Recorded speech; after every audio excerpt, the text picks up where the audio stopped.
ये हवलदार, माना कि तुम हमसे नफरत करते हो, पर खाने की तो बेइज्जती ना करो। अबे खाना खा ले, कल केडी पाठक वैसे तुझे खाने वाला है, और तुम जैसे लोगों के साथ ऐसे ही होना चाहिए। केडी? हाँ? कल? अबे हवलदार, केडी हमें कभी वो साबित नहीं कर सकता जो हम हैं। हाँ? जा।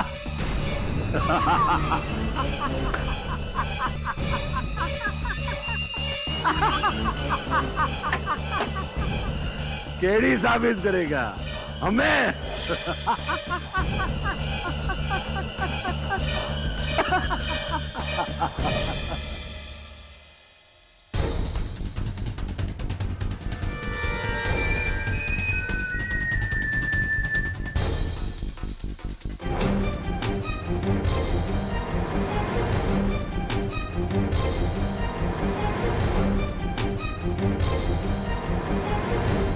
सर, मैं यहाँ अंदर आ गया हूँ सर, लेकिन कुछ समझ में नहीं आ रहा है। यहाँ बहुत सारी फाइल्स हैं। क्या 2003 की फाइल?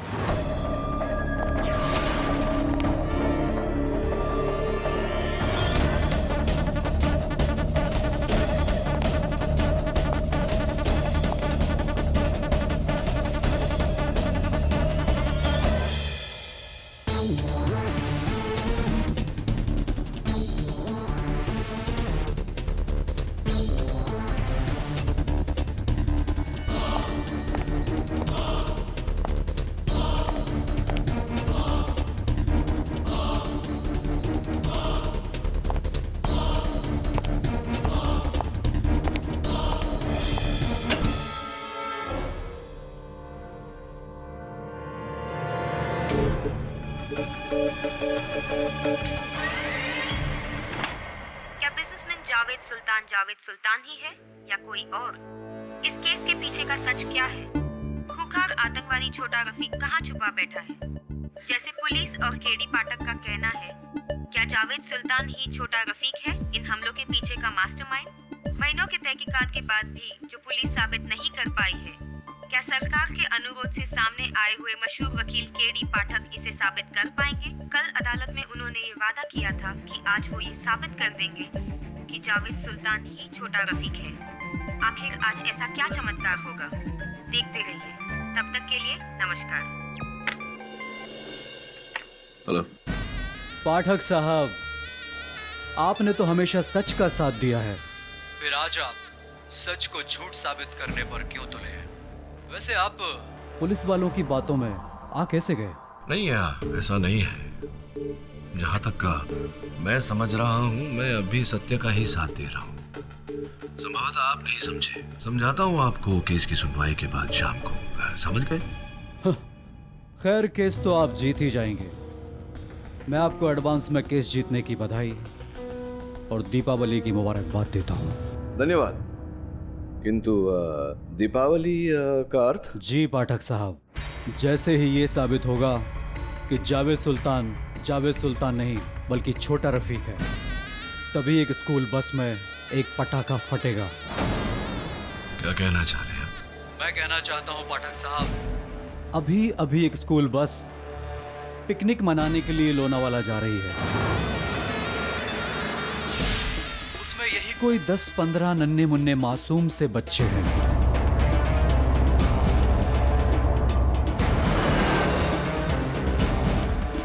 मैंने उसी बस में एक नन्हा सा बम प्लांट किया है।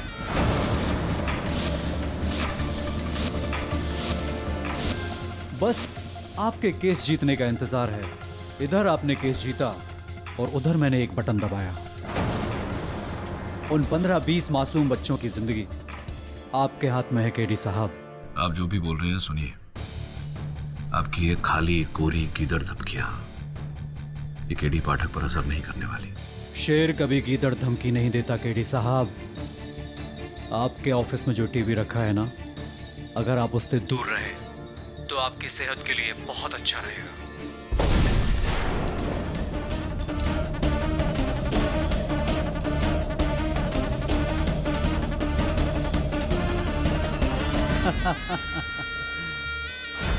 जरा सोचिए पाठक साहब, जब मैं आपके ऑफिस में बम लगा सकता हूँ तो क्या एक स्कूल बस में बम नहीं रख सकता? आपकी सेहत के लिए अच्छा यही रहेगा कि जो मैं कहता हूँ आप चुपचाप मानते जाइए। पाठक साहब, ये केस अगर आप जीत गए तो वो मासूम बच्चे अपनी जिंदगी हार जाएंगे। चाहते क्या है? ये हुई ना बात केडी साहब, मैं सिर्फ इतना चाहता हूँ कि आप ये केस हार जाएं।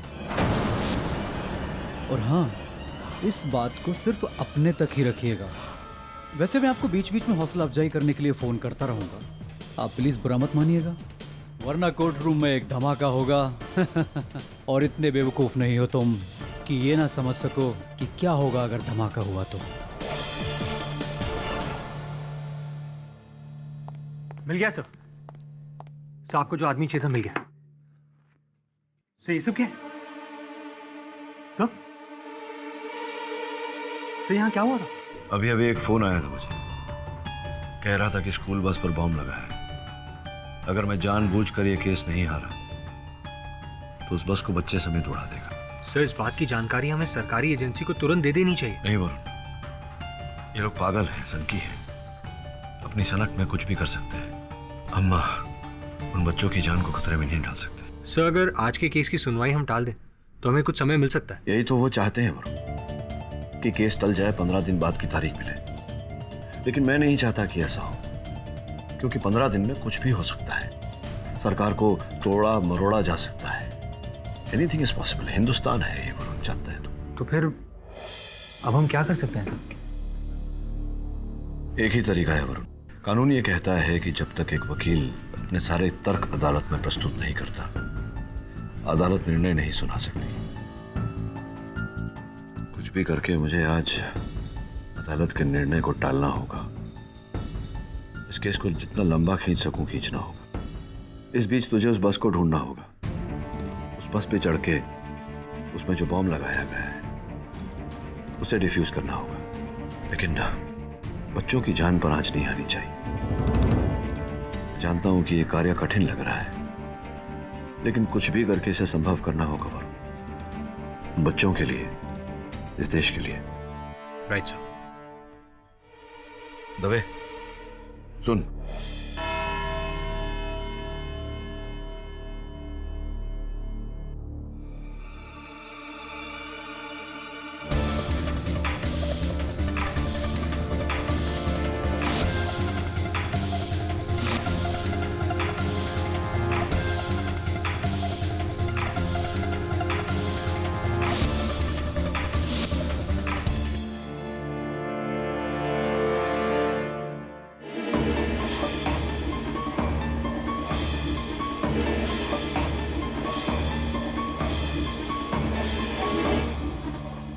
अदालत की कार्रवाई शुरू की जाए।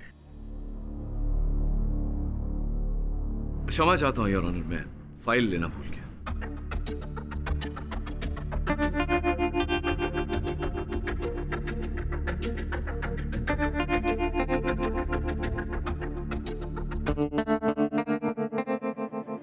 गलत फाइल है।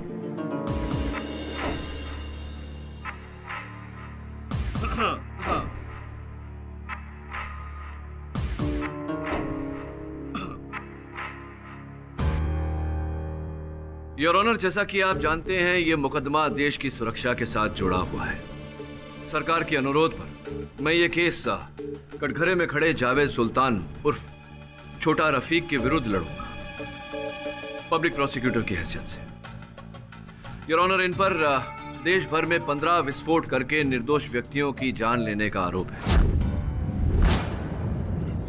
मिस्टर पाठक, मैं इस केस से जुड़े सभी तथ्यों को जानता हूं, उन्हें दोहराने की जरूरत नहीं है। मैं समझता हूं योर ऑनर, मैं ये बातें आपके लिए नहीं, दर्शक दीर्घा में बैठे लोगों के लिए दोहरा रहा हूं, क्योंकि हमारे देश में हर बात जल्दी भूल जाने की बीमारी है लोगों को। क्या खूब कहा केडी साहब। मिस्टर पाठक, मिस्टर पाठक, आप इधर उधर क्या देख रहे हैं, क्या सोच रहे हैं? क्षमा चाहता हूं योर ऑनर, मैं मैं कह रहा था कि कटघरे में खड़ा ये व्यक्ति स्वयं को जावेद सुल्तान कहता है। इनके पास अपने जावेद सुल्तान होने का हर प्रमाण है your honour. Passport, pan card, ration card इत्यादि इत्यादि। ये मीरठ में कलपुर्जों की दुकान चलाते हैं। इनके पड़ोसियों का कहना है कि दिल्ली विस्फोट के कुछ दिन पहले कुछ संदेशप्रद लोग इनसे मिलने आए थे और विस्फोट के एक दिन पहले ये लापता हो गए, ओझल हो गए। इनके पड़ोस के दुकान वाले विनय कुमार जी ने पुलिस को इस बात की जानकारी दी। छानबीन करने पर पुलिस ने पता लगाया कि छोटा रफीक द्वारा किए गए हर विस्फोट से पहले जावेद सुल्तान साहब लापता होते। मेरा प्रश्न अदालत से यह है योर ऑनर कि अगर जावेद सुल्तान छोटा रफीक नहीं है तो छोटा रफीक के आते ही जावेद सुल्तान साहब ओझल क्यों हो जाते हैं, गायब क्यों? केडी मेरे मुवक्किल जावेद सुल्तान पर झूठा इल्जाम लगा रहे हैं। मेरे मुवक्किल भारत के एक सम्मानित नागरिक हैं। उन्हें अपने व्यापार के सिलसिले में शहर से बाहर आना जाना पड़ता है। ये महज इत्तेफाक की बात है कि जब भी वो शहर से बाहर गए हैं विस्फोट हुए हैं और इससे जुड़े सारे प्रमाण मैं अदालत में पहले ही पेश कर चुका हूं। क्या बात है जावेद साहब, बहुत बढ़िया वकील नियुक्त किया है आपने। हर विस्फोट के समय आपके उस स्थान पर उपस्थित नहीं होने के सभी कारण ये अदालत में प्रस्तुत कर चुके हैं। उदाहरण के तौर पर जब दिल्ली का विस्फोट हुआ तब आप दिल्ली में नहीं मुजफ्फरनगर में थे, दिल्ली से 300 किलोमीटर दूर। अब भला जो व्यक्ति 300 किलोमीटर दूर हो वो दो स्थान पर एक व्यक्ति तो नहीं हो सकता, यही कहना चाह रहे हैं आप केवल?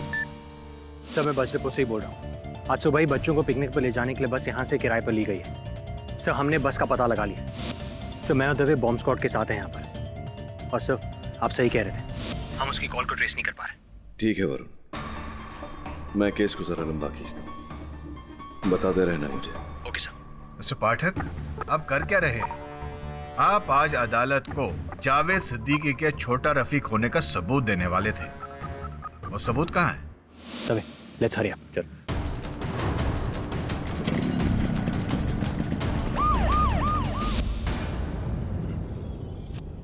आप तो रफीक साहब मैं ये कह रहा था। नहीं, मेरा नाम जावेद है, जावेद सुल्तान। वही जावेद साहब, मैं ये कह रहा था कि जिस दिन विस्फोट हुआ आप पुरानी दिल्ली में। देखिए ये सब बकवास है। मैं उस दिन मुजफ्फरनगर में था। जज साहब ये सारी बातें मेरे वकील ने अदालत में साबित कर दी। हाँ, साक्ष्य पेश कर चुके हैं और ऑनर, पर पता नहीं क्यों डिफेंस लॉयर के साक्ष्य पर विश्वास करने को दिल नहीं कर रहा। तो ये कहिए कि आप अगर उस दिन दिल्ली में नहीं थे, दिल्ली से 300 किलोमीटर दूर मुजफ्फरनगर में थे, तो वहां दिल्ली मेट्रो के सीसीटीवी कैमरा ने आपकी तस्वीर कैसे दर्ज कर ली? तस्वीर अरे मैं बताना भूल गया आपको। तस्वीर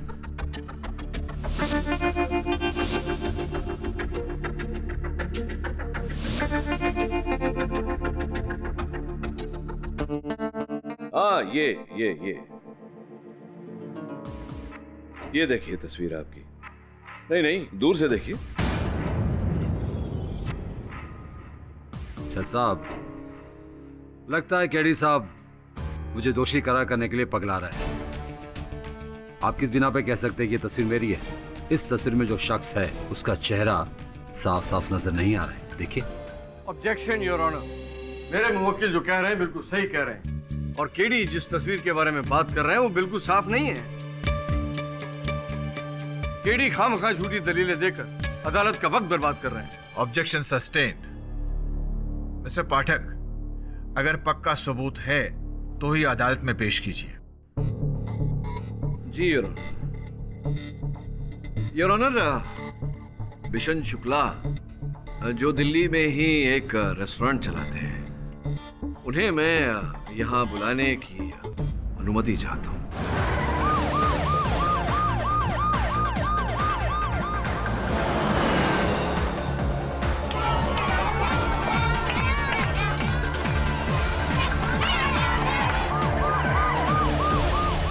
योर ऑनर, जैसा कि मैंने कहा, मिशन शुक्ला वहाँ दिल्ली में एक अपना रेस्टोरेंट चलाते हैं, खाना पहुँचाते हैं लोगों के घर।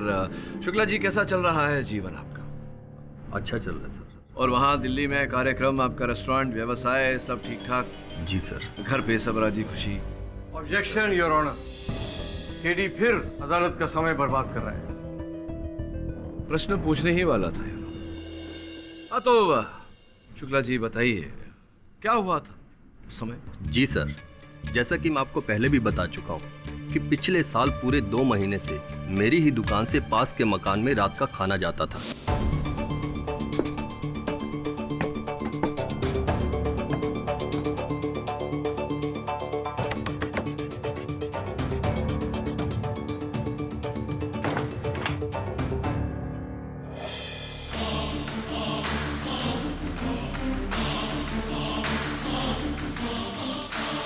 और जहाँ तक मेरी जानकारी है, खाना मंगवाया जाए या नहीं मंगवाया जाए, रोज रात को खाना आपको पहुँचाना पड़ता? जी सर।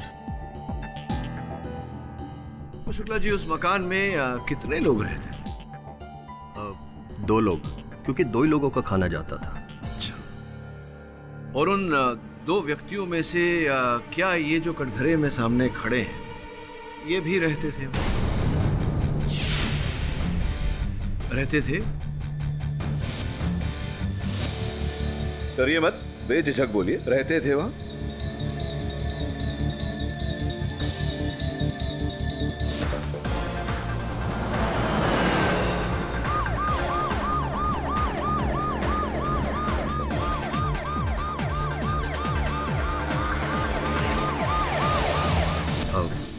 सर, जिस दिन बॉम्ब विस्फोट हुआ, उस दिन जब मैं वहां खाना लेकर पहुंचा तो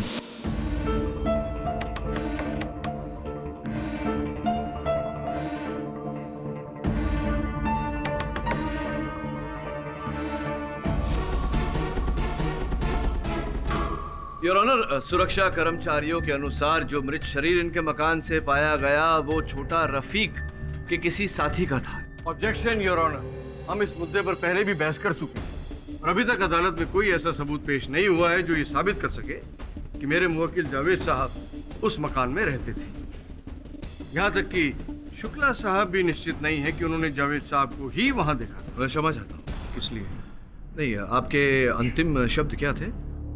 शुक्ला जी निश्चित नहीं है। अच्छा, शुक्ला जी निश्चित नहीं है। मैं पता नहीं ठीक से सुन नहीं पाया। सुनने में मिस्टर पाठक, वो सबूत कहाँ है जिसे आप आज अदालत में पेश करने वाले थे? योर ऑनर, सबूत प्रस्तुत करने से पहले मैं झा साहब का जो तर्क है उसे एक बार स्पष्ट कर लेना चाहूँ। आप बिराजिए, अब बिराजिए।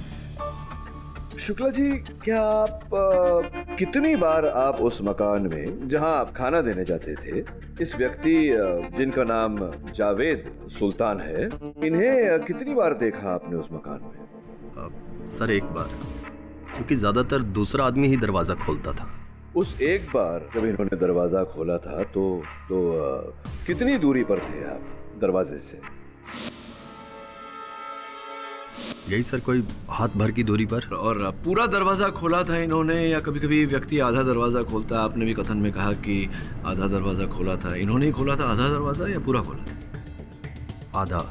आधा दरवाजा खोला था। तो इनका उतना ही चेहरा देखा आपने जितना व्यक्ति आधे दरवाजे से दिखाता है। उस समय कमरे में रोशनी कैसी थी?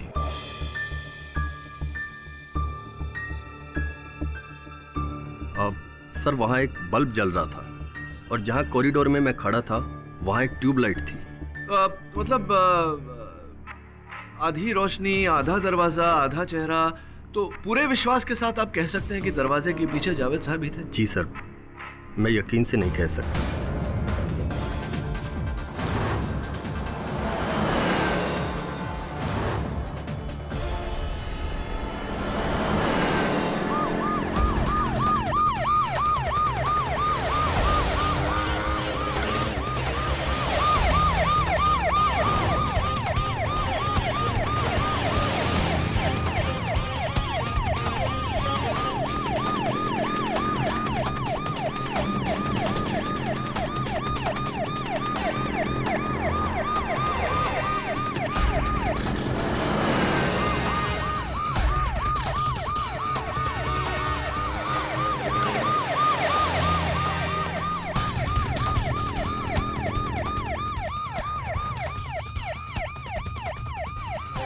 जल्दी चला ना।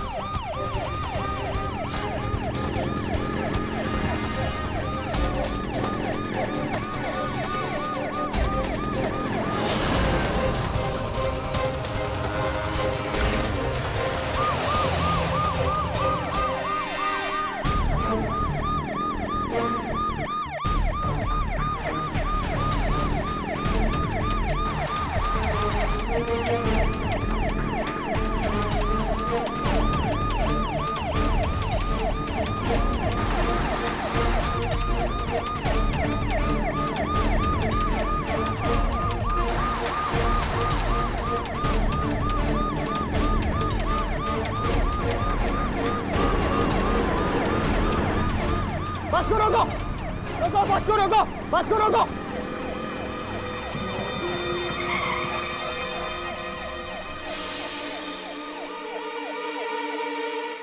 अबे पागल हो गया क्या? बस में बॉम्ब है। क्या? अपनी सीट से मत हिलना। बॉम्ब को डिफ्यूज कर देगा।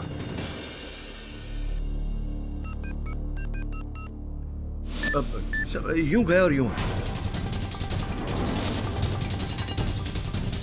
सर, हम बस से पहुंच गए। बॉम्ब मिलते ही बॉम्ब स्क्वाड बॉम्ब को डिफ्यूज कर देगा। ठीक है, गुड। किंतु योर ऑनर, हमें ये नहीं भूलना चाहिए कि उस मकान में शुक्ला जी ने किसी दूसरे व्यक्ति को भी देखा था। जी सर। प्रश्न ये उठता है कि अंततः वो दूसरा व्यक्ति कौन था?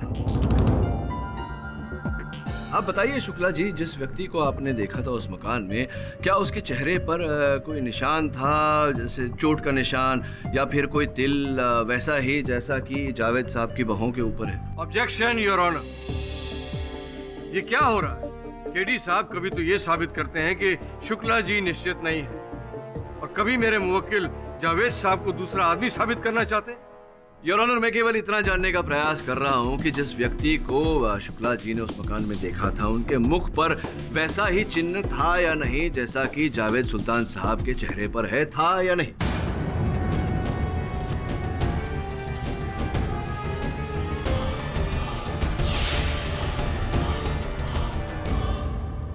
जी सर, मुझे याद नहीं।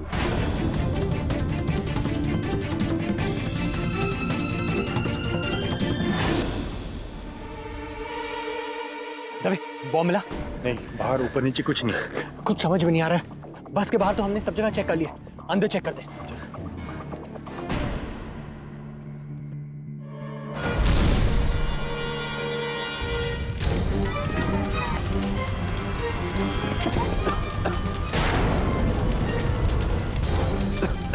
माय गॉड,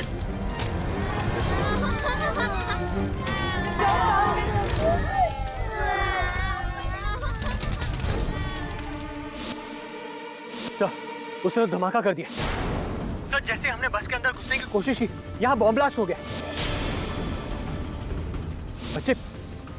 बच्चे सब सुरक्षित हैं।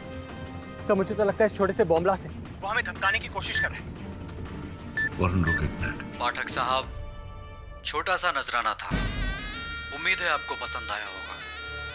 दोबारा कभी ऐसी गुस्ताखी करने की कोशिश मत करना, वरना अंजाम बहुत बुरा होगा।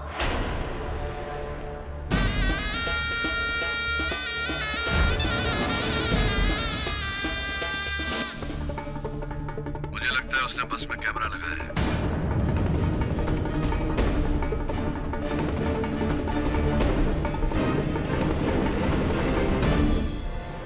और सीधा प्रसारण देख रहा है। जो भी करना बहुत संभाल के करना वरुण। जी सर।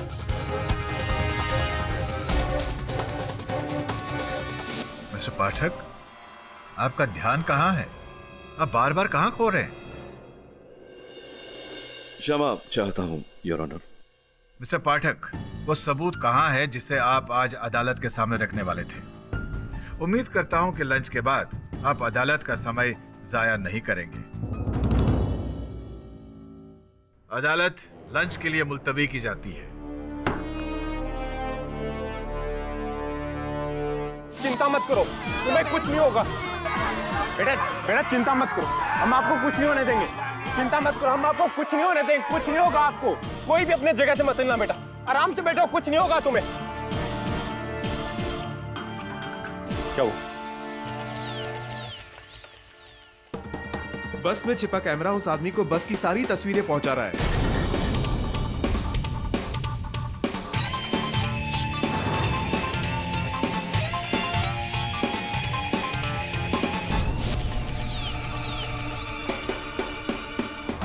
Come on.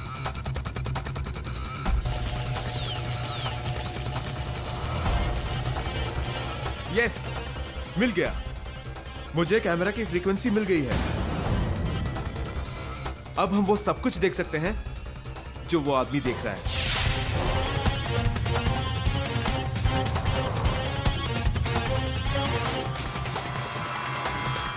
उसने कैमरा बस में छिपाया है, मतलब वो सब कुछ साफ साफ देख सकता है। अगर हमने अंदर जाने की कोशिश की तो वो हमें देख लेगा।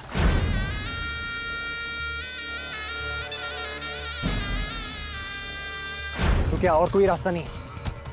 नो।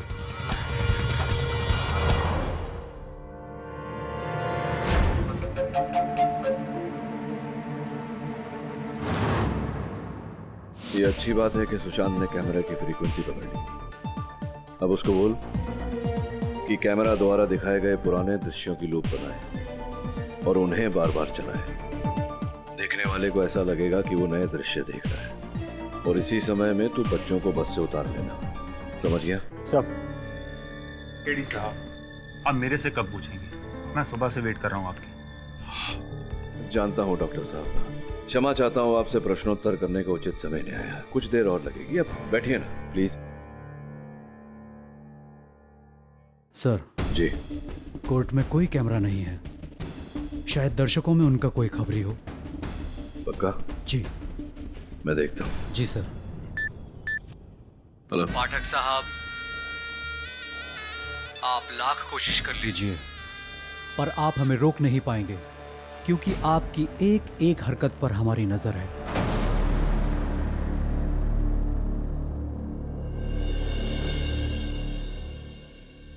योर ऑनर, पुलिस और खुफिया सुरक्षा एजेंसीज के पास अब तक छोटा रफीक के होने का, कोई उनके व्यक्तित्व के होने का कोई ठोस साक्ष्य, कोई ठोस सबूत नहीं है योर ऑनर। मेरा प्रश्न अदालत से यह है कि क्या वास्तविकता में ऐसा कोई व्यक्ति है या फिर ये किसी की कल्पना में घड़ी हुई कहानी।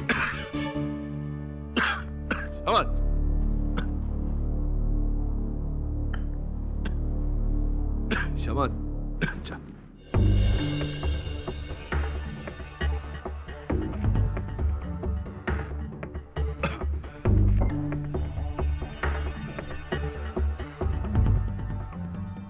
हाँ योर ऑनर, मेरा प्रश्न ये था कि क्या वास्तविकता में छोटा रफीक नामक कोई व्यक्ति है? क्या हम सही पथ पर चल रहे हैं या कोई ऐसे व्यक्ति को खोज रहे हैं, कुछ ऐसी बातें खोज रहे हैं जिनका कोई अस्तित्व नहीं, जो है ही नहीं? क्यों ना इस बात पर रोशनी डालने के लिए मैं सलमा जी को कटघरे में बुलाऊं। आपकी अनुमति हो तो सर। इजाजत है।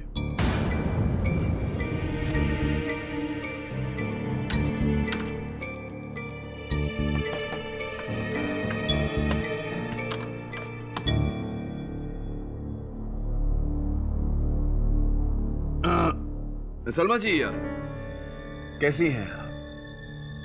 जी मैं ठीक हूँ। आपको यहाँ अदालत पहुँचने में अधिक कष्ट तो नहीं उठानी पड़ी? Objection your honour. Your honour, मैं सलमा जी से ये पूछ रहा था कि सुना है कि आपकी आंखें वो छोटा रफीक के कारण गई, ये सत्य है ये बात? तो ये बताइए न्यायाधीश महोदय को कि आपकी छोटा रफीक के साथ आपका ब्याह कहाँ कब हुआ, ये सब कैसे? 2003 में हमारा निकाह बेगमाबाद मोदी नगर में हुआ था। मोदी नगर योर ऑनर, जो मीरठ के बहुत ही नजदीक है, करीब है। तो फिर क्या हुआ? सुना है कि वो बहुत कष्ट देते थे आपको, सही है? जी। किस प्रकार से कष्ट देते थे? बताइए कि आपको कब पता चला कि वो ये आतंकवादी गतिविधियों के साथ जुड़े हुए हैं? घर पर इन्होंने हथियार छिपा कर रखे थे। हथियार छिपा कर रखे थे योर ऑनर? आप तो 5 बजाकर ही मानेंगे केडी साहब। आप जल्दी कीजिए और फटाफट केस हरिए। सलमा जी, ये सब देखा आपने, आंखें जाने से पहले की बात है, ये सब आपने देखा जी। और कुछ बता सकती हैं? इन्होंने मुझे मारने की कोशिश की, उसी हादसे में मेरी आंखें चली गई। तब से मैं इनसे बचकर रह रही हूँ।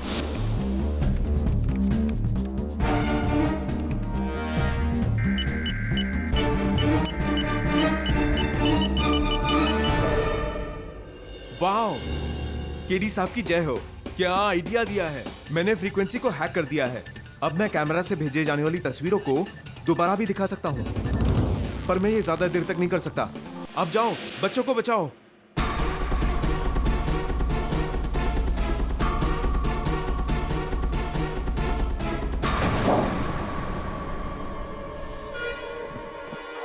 चलो जल्दी जल्दी।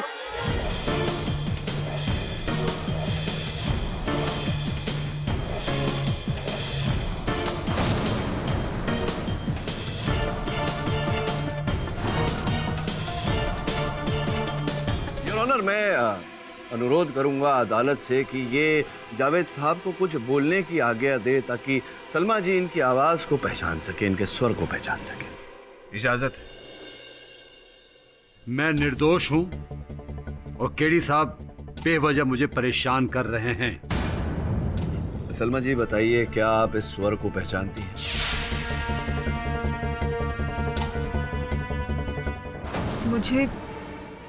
मुझे कुछ समझ में नहीं आ रहा। ठीक से कह नहीं सकती। क्या आप छोटा रफीक, आपके लिए तो छोटा नहीं रहा होगा, रफीक साहब के बारे में हमें कोई ऐसी जानकारी दे सकती हैं जिसका ज्ञान केवल आप ही को हो? मेरी समझ में ये नहीं आ रहा है योर ऑनर कि केडी अदालत का वक्त क्यों जाया कर रहे हैं। योर ऑनर, मैं अदालत का वक्त जाया करने का प्रयास नहीं कर रहा हूँ। बहुत ही महत्वपूर्ण प्रश्न है। और बताइए, कोई ऐसी बात, कोई ज्ञान है आपको? जज साहब, केडी साहब ये सब जानबूझकर कर रहे हैं। पता नहीं क्यों, पर ये अदालत की सुनवाई को खींचने की कोशिश किए जा रहे हैं। योर ऑनर, समझ में नहीं आ रहा जावेद साहब को मेरी दलील से क्या आपत्ति है। क्यों ये इतना व्याकुल हो रहे हैं फांसी चढ़ने के लिए? Objection your honour. केडी साहब को मेरे मुवक्किल के साथ इस तरह बात करने का कोई हक नहीं है। याद आया। इनकी छाती पर दाईं तरफ चाकू का एक पुराना घाव है।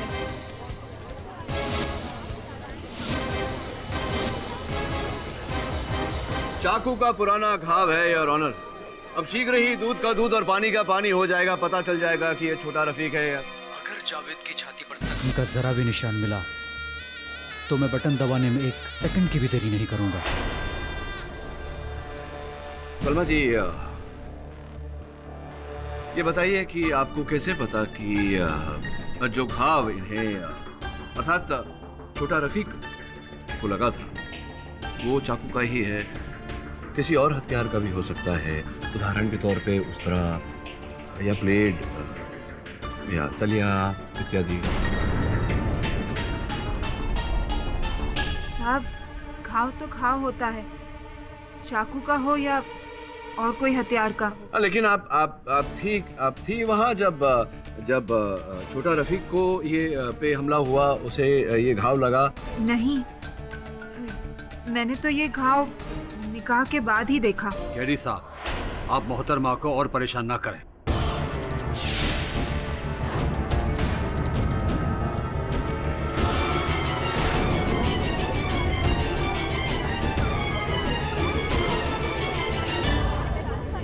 Order. Silence in the court, please.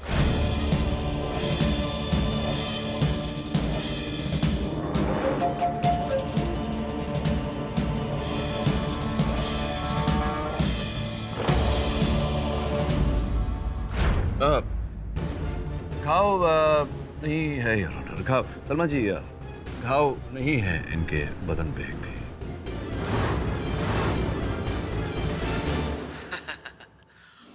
हम हमेशा तुमसे 2 कदम आगे हैं केडी।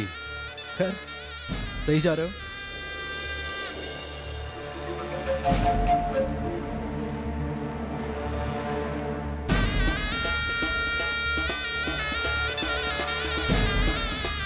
मक्खी 2 बार एक ही जगह से कैसे गुजरी?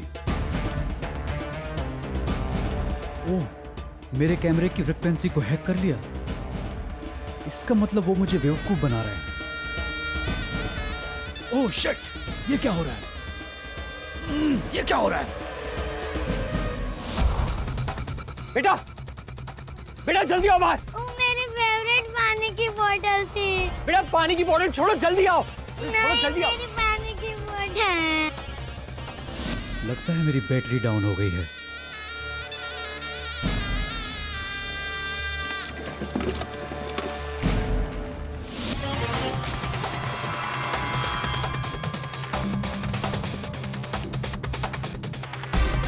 वरुण बाहर आओ।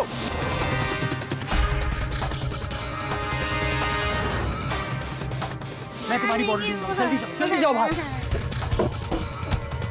वरुण जल्दी बाहर आ, come out.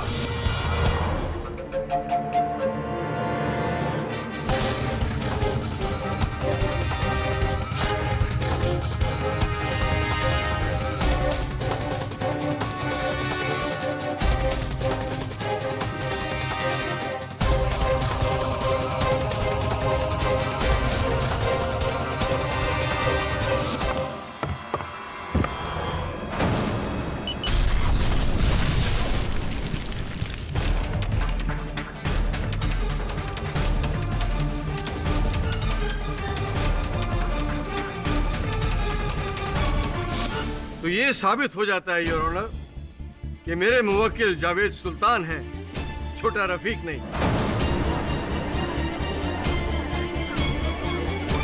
Thank you KD. क्षमा चाहता हूँ योर ऑनर, सांस लेने में घुटन हो रही है। हाँ वरुण बोल। उसने बस को उड़ा दिया, लेकिन बॉम्ब ब्लास्ट होने से पहले हमने सारे बच्चों को बचा लिया। Thank God। Don't worry sir, सारे बच्चे सुरक्षित हैं। मिस्टर पाठक, अगर आपकी तबीयत ठीक नहीं है तो मैं इस केस की सुनवाई आगे कर देता हूँ। जी नहीं है रोन, मैं बिल्कुल स्वस्थ हूँ और वादे अनुसार अदालत में वो साक्ष्य, वो सबूत पेश करने वाला हूँ। तुम्हारी आवाज में आए अचानक इस जोश को सुनकर लगता है कि तुमने बच्चों को बचा लिया केडी, पर खतरा अब भी तुम्हारे सर पर मंडरा रहा है। आज जो भी फैसला होगा वो मैं करूंगा। मिस्टर पाठक, कहाँ है आपका सबूत? हाँ सबूत योर ऑनर, बस प्रस्तुत करता हूँ, लेकिन उससे पहले मैं ये चाहूंगा कि झा साहब ये साबित करें कि जावेद सुल्तान ने प्लास्टिक सर्जरी द्वारा अपने छाती से वो घाव नहीं मिटाया। ये क्या बात हुई योर ऑनर? जब आरोप आप लगा रहे हैं तो सबूत भी तो आप ही को देने होंगे ना। योर ऑनर, मैं कुछ समय के लिए दर्शक दीर्घा में जाने की अनुमति चाहता हूँ। आप कर क्या रहे हो mister Pathak? Please your honour, आवश्यक है, बस केवल 1 मिनट। ठीक है। धन्यवाद योर ऑनर। योर ऑनर, अदालत में मैं अपना सबूत पेश करूं उससे पहले मैं अदालत में सबको ये बताना चाहता हूं कि आजकल सभी प्लास्टिक सर्जरी कर रहे हैं। वैसे तो योर ऑनर, मनुष्य का शरीर 5 तत्वों से बना होता है: जल, वायु, अग्नि, आकाश और पृथ्वी। किंतु आजकल योर ऑनर एक छठा वस्तु भी आने लगा है।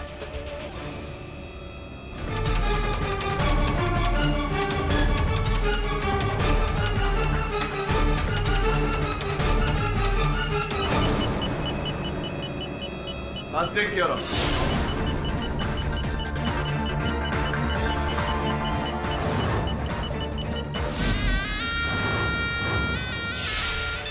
बिल्कुल सही पहचाना केडी पाठक, उसी प्लास्टिक में तुम सबकी मौत छिपी है।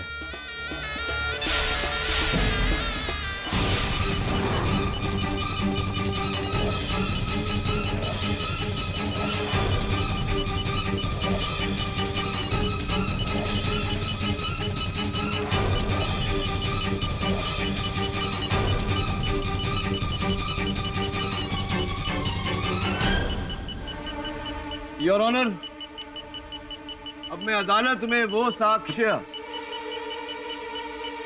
वो सबूत पेश करने वाला हूं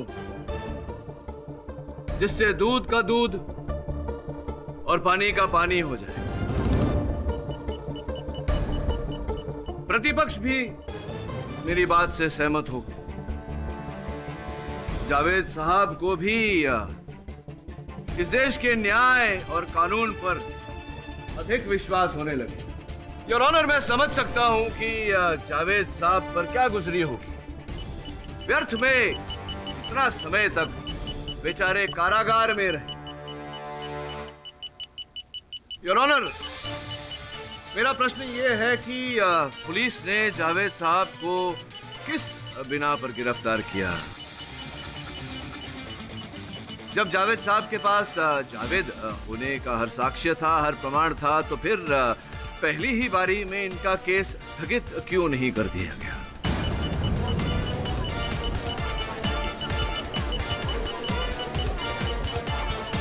हमारे देश का, भारत का संविधान ये कहता है कि 100 दोषी भले ही सजा से बच जाए, एक निर्दोष को सजा नहीं होनी चाहिए।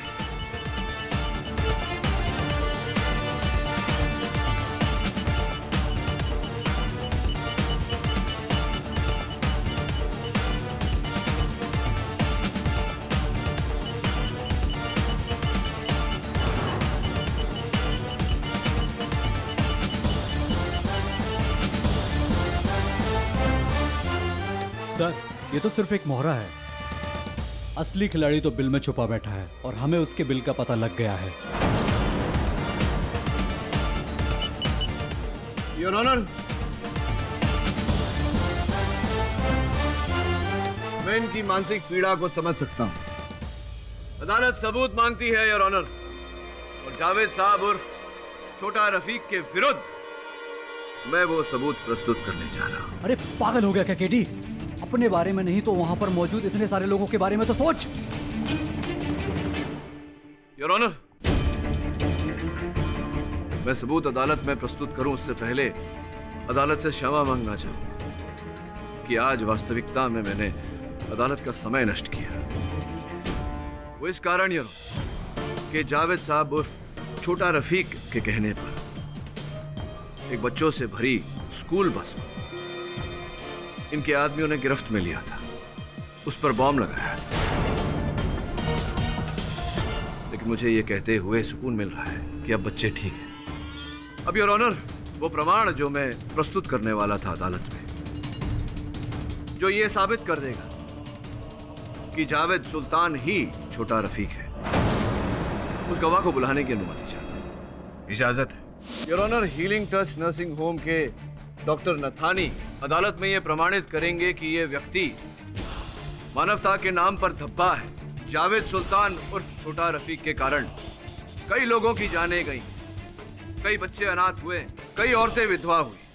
डॉक्टर नथानी, बताइए न्यायाधीश महोदय को। जज साहब, कई साल पहले जब मैं हीलिंग टच नर्सिंग होम में काम करता था तो मेरे पास एक केस आया। इसके कुछ साथी इसे जख्मी हालत में मेरे पास लेकर आए। यह खून से लथपथ था और मुझे लग रहा था कि वो बॉम्ब ब्लास्ट के जख्म है, तो मैंने इन्हें पुलिस को इन्फॉर्म करने के लिए कहा। लेकिन इसके साथियों ने मुझे डरा धमकाकर इनका ऑपरेशन करने के लिए मजबूर किया।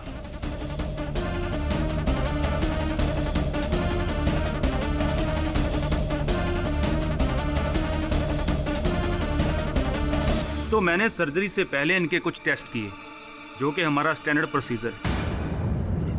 योर ऑनर, कुछ समय बाद वो अस्पताल बंद हो गया, किंतु उस अस्पताल के रिकॉर्ड्स एक जगह सुरक्षित रखे गए।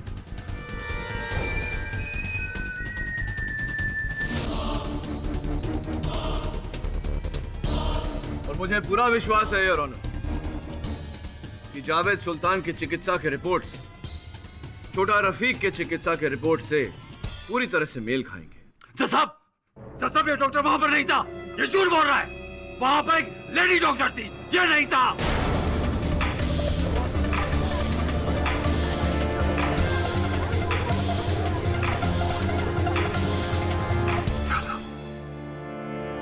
मैंने बोल दिया, ये क्या कर दिया मैंने? यही बात तो मैं भी कह रहा था यार। कि उस दिन प्लास्टिक सर्जरी एक महिला डॉक्टर ने की थी, लेकिन अगर जावेद साहब उर्फ छोटा रफीक वहां नहीं थे तो फिर इन्हें इस बात का कैसे ज्ञान? The defence rest.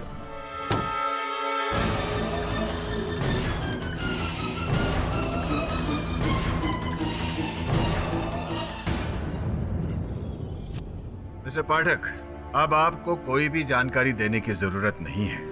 आप जो इस अदालत में साबित करना चाहते थे वो साबित हो चुका है। तमाम गवाहों और सबूतों के आधार पर यह अदालत मानती है कि जावेद सिद्दीकी ही आतंकवादी छोटा रफीक है और यह अदालत उसे दोषी मानते हुए उम्र कैद की सजा सुनाती है।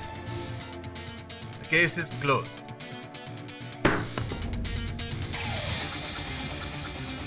सर, केडी, मैं वाकई बहुत शर्मिंदा। मुझे सच में नहीं पता था कि ये जावेद ही छोटा रफीक है। अनजाने में एक आतंकवादी की मदद करने से तुमने मुझे पहचान लिया। कोई बात नहीं जहां साहब, कभी कभी इंसान को पहचानने में भूल हो जाती है। अब किसी के मुख पर लिखा तो होता नहीं चोर या आतंकवादी।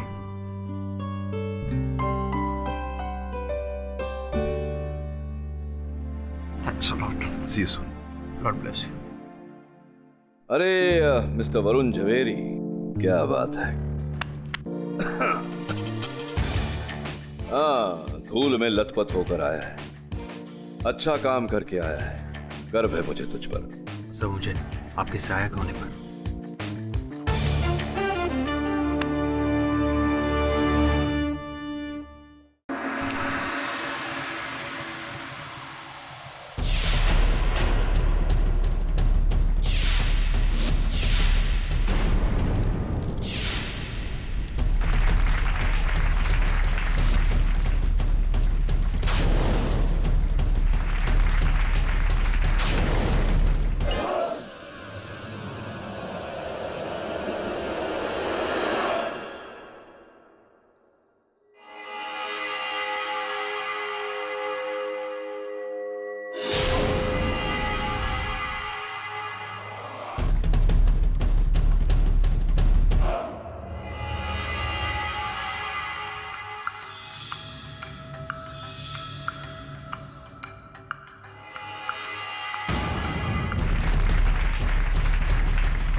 कौन है वहाँ?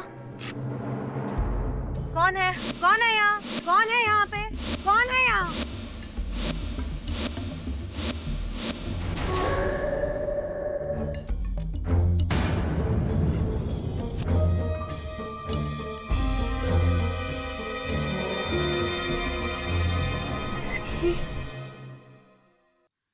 सिकंदर, कहाँ है तू?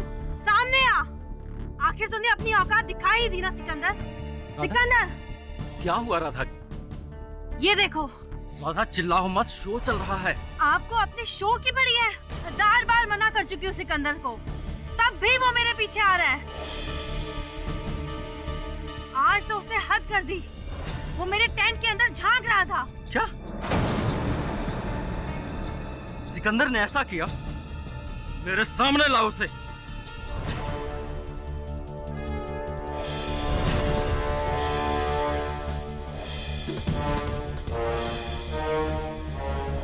दारू पीकर रोज रोज नौटंकी करता है। अब इसे सबक सिखाना ही होगा। और तो लड़कियों के कमरे में ताक झांक करता है कमीना। अरे झूठ बोल रही है राधा। क्या बोला तूने इनको? हाँ? मैंने जो बोला सही बोला। तूने अभी तक मेरा प्यार देखा है ना, अब देखना तू। मैं बदला लूंगा। मैं तुझे बदला लेने लायक छोड़ूंगा तब तो तू बदला लेगा ना।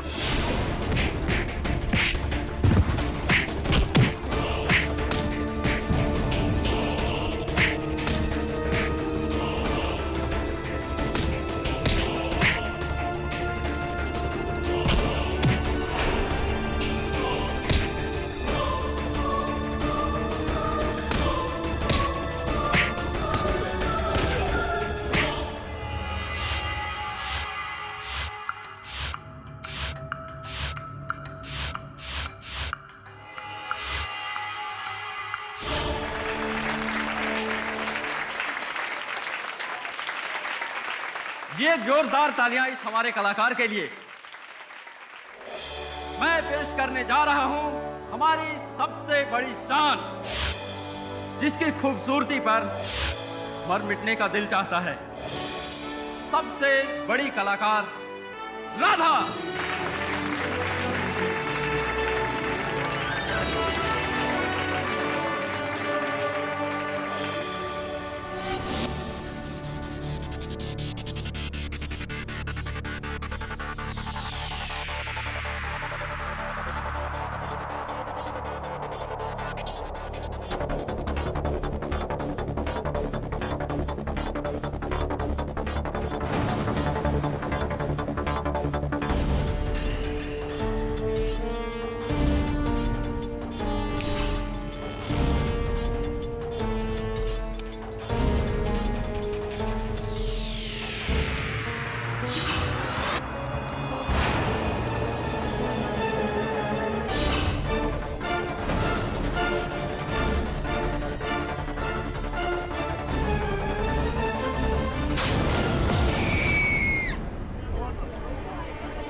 हे भगवान, कोई एम्बुलेंस का बुलाओ।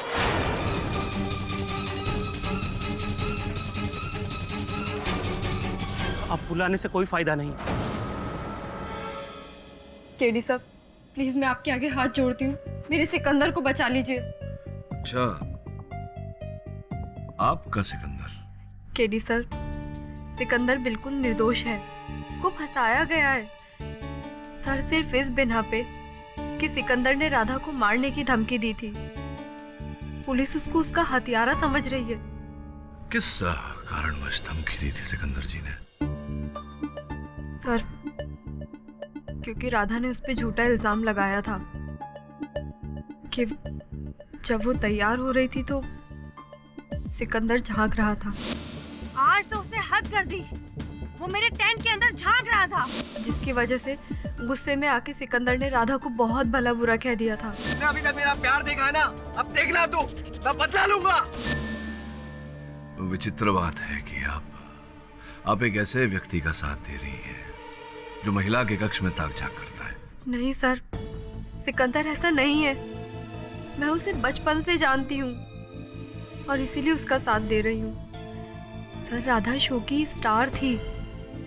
उसकी मौत की वजह से तमाशा कंपनी बंद हो जाएगी, इसलिए ये लोग सब गुस्से में आके सिकंदर के ऊपर इल्जाम डाल रहे हैं। तो किस प्रकार से राधा जी स्टार बनी, कैसे करतब दिखाती थी?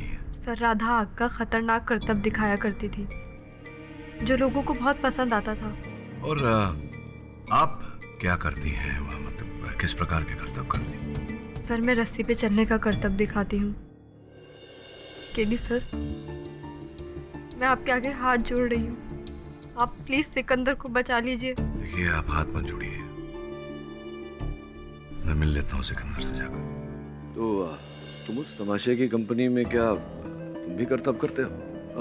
नहीं सर, मैं ड्राइवर था। सुना है कि राधा जी के साथ कोई विवाद चल रहा था, तुम्हारा अनबन चल रही थी, किस कारण से था ये? विवाद नहीं था सर, मैं तो राधा से प्यार करता था, लेकिन वो थी कि मुझे अपनाने के लिए तैयार ही नहीं थी। लेकिन मैंने उसकी हत्या नहीं की साहब, और मुझे जिंदगी भर इसी बात का अफसोस भी रहेगा। उसके साथ जो कुछ भी हुआ वो बिल्कुल सही हुआ, होना ही चाहिए था। अच्छा, तुम्हारे इस नेक सोच के बारे में आगे चर्चा करते हैं।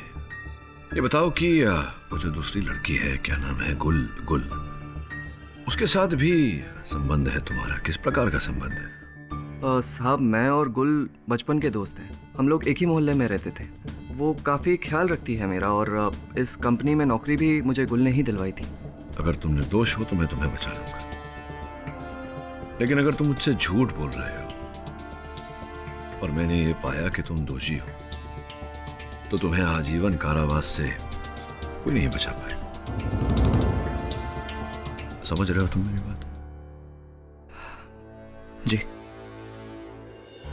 योर ऑनर, आज के समय में प्यार के मायने बदल चुके हैं। प्यार में लोग इतना अंधा हो जाते हैं कि प्यार में नकारे जाने पर अपने प्यार को नुकसान पहुंचाने के लिए भी ये लोग बिल्कुल सोचते नहीं हैं।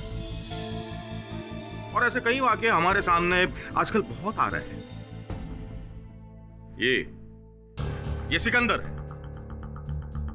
तमाशा करने वाली एक कंपनी में ये ड्राइवर की नौकरी करता है और उसी कंपनी की एक लड़की राधा, जिसकी हत्या का आरोप इस पर है, जिसे ये एक तरफा प्यार करता था। हत्या की शाम को सिकंदर राधा को कपड़े तैयार होते हुए झांक रहा था।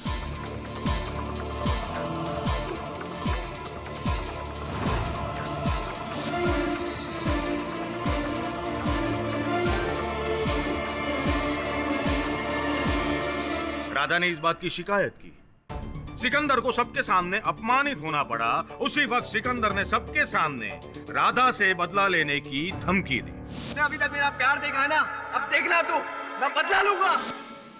उसी शाम को एक तमाशा करते वक्त हादसे के रूप में राधा की हत्या हो गई। योर ऑनर, जिस घटना को हादसे की शक्ल दी गई है, दरअसल वो हादसा नहीं बल्कि एक सोची समझी साजिश है जो इस सिकंदर ने रची थी।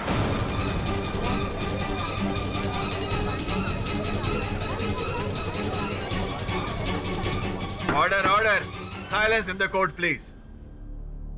भैया सिकंदर, वैसे तुमने राधा को बहुत बार... राधा को क्या? तैयार होते हुए। वकील साहब, मैंने अपनी जिंदगी में किसी औरत के साथ ऐसी छिचोरी हरकत नहीं की है और राधा के लिए मेरा प्यार जिस्मानी नहीं था। हाँ, सच्चा प्यार भाई, बस। योर ऑनर, अब मैं बताता हूं कि ये सिकंदर खान पकड़ा कैसे गया। उस रात सिकंदर नशे की हालत में था और उसी हालत में राधा की टेंट के बाहर इसका हाथ रुमाल, जिस पर इसका नाम लिखा हुआ है सिकंदर खान SK, वो राधा को उसके टेंट के बाहर से मिला। अब भैया सिकंदर, मुझे ये साफ साफ बताओ कि ये हाथ रुमाल तुम्हारा ही है ना? जी, ये रुमाल मेरा है, लेकिन ये राधा के टेंट के पास कैसे पहुंचा ये बात मैं नहीं जानता। अरे भाई, तुम नहीं जानते तो और कौन जानता है?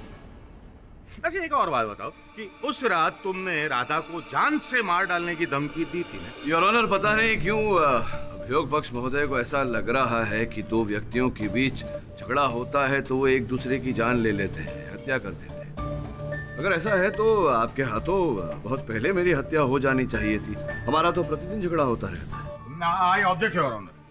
मिस्टर पाठक इस केस को बिल्कुल गंभीरता से नहीं ले रहे। केवल इस केस को नहीं देसाई साहब, मैं अपने हर केस को गंभीरता पूर्वक लेता हूँ। योर ऑनर, मनुष्य सामाजिक प्राणी है, आपस में रहता है, साथ साथ रहते हुए लोगों के बीच में बहस हो जाती है, झगड़ा हो जाता है। इसका ये अर्थ नहीं कि एक दूसरे की हत्या कर दें। ना, आप सही कह रहे हैं केडी साहब, लेकिन दारू पीकर धमाल करना ये तो सिकंदर की आदत है। मारपीट, लड़ाई झगड़ा करने वाले को क्या आप सामाजिक कहेंगे? हैं? योर ऑनर, पुलिस रिकॉर्ड ये कहता है कि ये सिकंदर बहुत ही हिंसक प्रवृत्ति का आदमी है। पहली FIR में ये लिखा है कि दारू पीकर इसने एक बार में 2 आदमी की टांगे तोड़ दी। दूसरी में ये लिखा है कि किसी बात पर इसने अपने ही मालिक को बहुत मारा।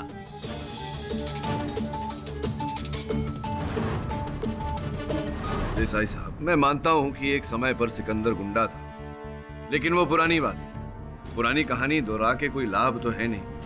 क्या आपके पास कोई ऐसा साक्षी है या साक्ष्य है जिससे ये प्रमाणित हो कि सिकंदर ने हत्या की है या हत्या करने का प्रयास भी किया?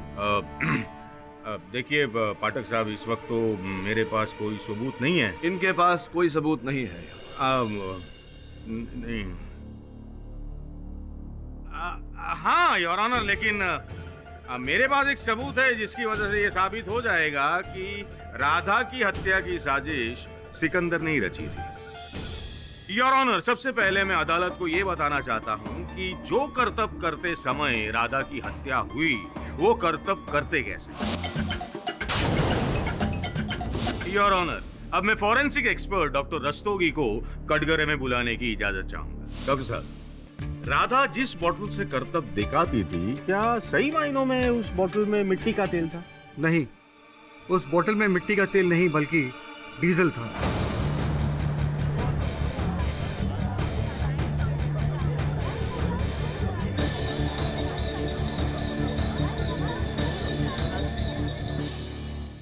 अच्छा डॉक्टर साहब, मैंने ये भी सुना है कि डीजल का इस्तेमाल करने से वो जो आग का गोला बनता है वो बहुत बड़ा बन जाता है। जी हाँ, आपकी बात बिल्कुल सही है ना? और ये भी सुना है कि डीजल का उपयोग करने से बहुत बड़ा विस्फोट यानी कि धमाका भी हो सकता है। हाँ, विस्फोट होने की संभावना हो सकती है क्योंकि मिट्टी के तेल से डीजल ज्यादा ज्वलनशील होता है। पर अब सवाल ये उठता है डॉक्टर साहब कि वहाँ डीजल आया कैसे, क्योंकि जहाँ पे ये तमाशा शो कर रहे थे वहाँ से पेट्रोल पंप तो बहुत दूर है। तो योर ऑनर, अब मैं बताता हूँ कि डीजल आया कहाँ से। डीजल उस वैन से आया जिस वैन में पूरी टीम ट्रैवल करती थी और जिस वैन का ड्राइवर सिकंदर था।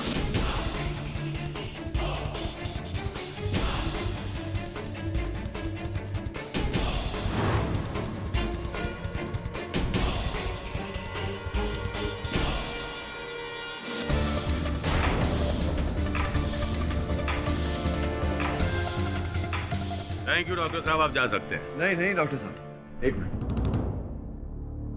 डॉक्टर साहब ये बताइए कि जिस बोतल की बात आप कर रहे थे, क्या उस बोतल पर से सिकंदर की उंगलियों के छाप प्राप्त हुए हैं? अच्छा केडी साहब, तो अब इस बात पर आप बहस करना चाहते हैं?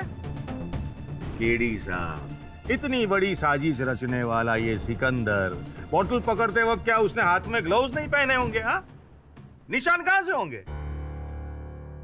आप बताइए, उस बोतल पर से उंगलियों के छाप प्राप्त हुए थे, बताइए किसके थे? हमें बोतल पर 2 लोगों के उंगलियों के निशान मिले हैं। एक तो राधा के, जो उस बोतल को इस्तेमाल कर रही थी, और दूसरे उंगलियों के निशान हमें गट्टू के मिले हैं।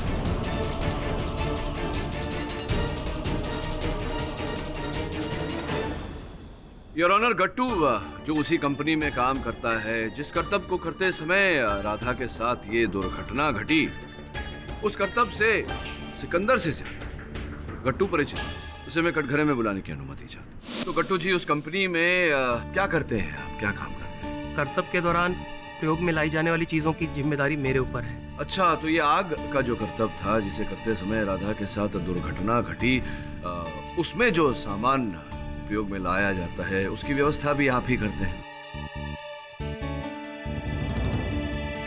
इसका ये अर्थ हुआ कि उस बोतल में मिट्टी के तेल की जगह डीजल भी आप ही ने डाला।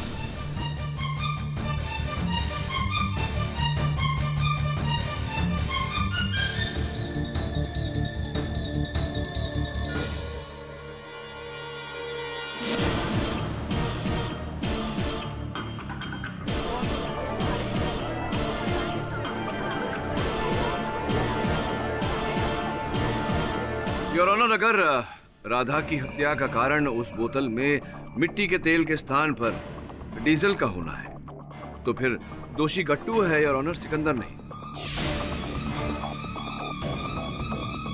क्योंकि उस बोतल में डीजल गट्टू ने डाला। गट्टू राधा को क्यों मारेगा? राधा को मारने में उसका क्या फायदा? केडी साहब, बेवजह किसी को कोई मारता नहीं है। देसाई साहब, कारण है गट्टू के पास राधा की हत्या करने का। योर ऑनर, वास्तविकता में गट्टू राधा को मारना नहीं चाहता था। राधा के साथ कोई मनमुटाव नहीं था इनका। ये किसी और से बदला लेने के लिए इन्होंने राधा को मोहरा बनाया। हाँ, क्यों गट्टू, सही कह रहा हूँ? केडी साहब, आप क्या बोल रहे हो? आपको पता है कुछ? जी जी, मैं जानता हूँ मैं क्या कह रहा हूँ। मैं ये कह रहा हूँ देसाई साहब की हत्या बदला की मंशा से की गई।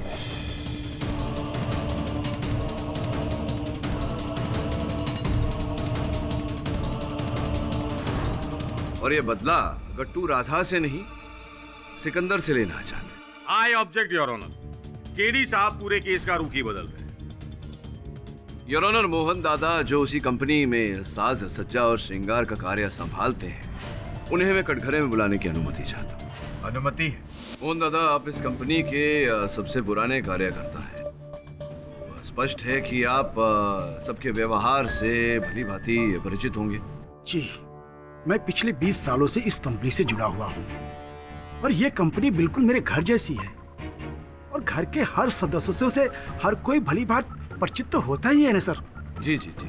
तो ये बताइए कि गट्टू जी और सिकंदर जी के बीच में जो संबंध था उसके बारे में कुछ बताइए अदालत। जी, इन दोनों में काफी दिनों से मनमुटाव चल रहा था और अक्सर किसी न किसी बात पर दोनों में झगड़ा होता ही रहता था, लेकिन ये झगड़ा अक्सर हाथापाई तक ही सीमित था क्योंकि सिकंदर अधिक शक्तिशाली है और गुस्सैल भी, इसलिए सिकंदर गट्टू पर हमेशा भारी पड़ता था। तो इन दोनों के बीच अंतिम बार हाथापाई कब हुई थी, याद है आपको, स्मरण है? जिस दिन राधा के साथ ये हादसा हुआ उससे एक दिन पहले सिकंदर और गट्टू में बहुत बुरी तरह से लड़ाई हुई थी। उसमें गट्टू को सिकंदर ने बहुत बुरी तरह से पीट भी दिया था।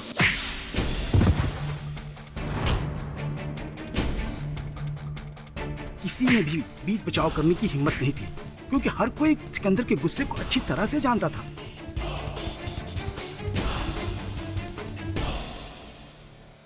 तुम दोनों सुधर जाओ वरना तुम दोनों को बाहर निकाल दूंगा। तमाशा बना के रखा है। चल। योर ऑनर, गट्टू जानता था कि वो सिकंदर से मुकाबला नहीं कर सकता, इसीलिए उसने सिकंदर को फंसाने के लिए ये षड्यंत्र रचा।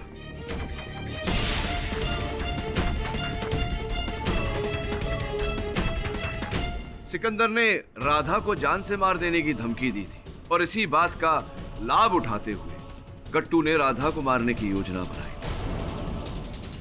उसने उस बोतल में से मिट्टी का तेल निकालकर उसमें डीजल डाला। जज साहब, ये झूठ है। मैंने बोतल में मिट्टी की तेल की जगह ऑर्डर ऑर्डर। आपको जो कुछ भी कहना है कटघरे में आके कहिए। मैंने बोतल में मिट्टी के तेल की जगह डीजल जरूर भरा था, लेकिन मैंने राधा का खून नहीं किया। जज साहब, उस दिन अचानक से मिट्टी का तेल खत्म हो गया और करतब दिखाना जरूरी था, इसलिए मैंने ये सब किया और मैंने राधा को सब कुछ सच बता दिया था। आपको क्या लगता है, जब राधा ने डीजल मुंह में डाला होगा तो क्या उसे पता नहीं चला होगा? वो चाहती तो करतब दिखाने से मना भी कर सकती थी। और जज साहब, उसके लिए कोई नई बात नहीं थी। आज से पहले भी वो कई बार ये सब कर चुकी थी।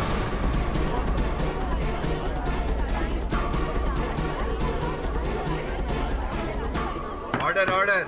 Silence in the court please. देखो गट्टू, अब राधा तो तुम्हारी बात का प्रमाण देने के लिए यहाँ आ नहीं सकती। क्या तुम अपनी ही कही हुई बात को सिद्ध कर सकती हो यहाँ अदालत में? है केडी साहब, मैं खुद आपको सबूत दूंगा। क्या मुझे थोड़ा सा डीजल मिल सकता है? मैं खुद आपको ये करतब करके दिखाऊंगा। देखो गट्टू, ये कोई हास्यमय नाटक नहीं चल रहा, बहुत ही गंभीर विषय है। यही करतब करते करते राधा की जान गई है, ये मत भूलना तुम। केडी साहब, अगर आज मैंने आपको सबूत नहीं दिया तो मेरी सारी जिंदगी सलाखों के पीछे कटेगी। आप मुझ पर भरोसा रखिए, कुछ भी नहीं होगा। योर ऑनर, अगर आपकी अनुमति हो तो डीजल का प्रबंध किया जाए।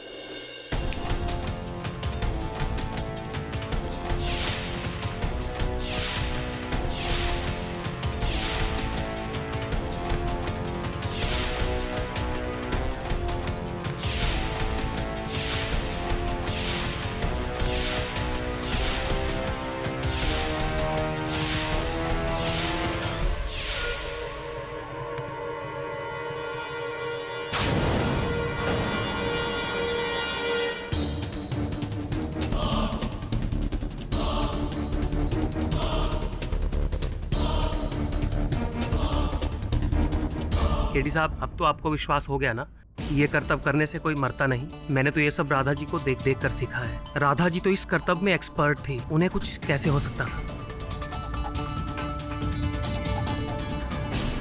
इस अदालत में यह साबित हो चुका है कि मिट्टी के तेल की जगह डीजल का प्रयोग करने से कोई भी जानलेवा हादसा नहीं हो सकता है।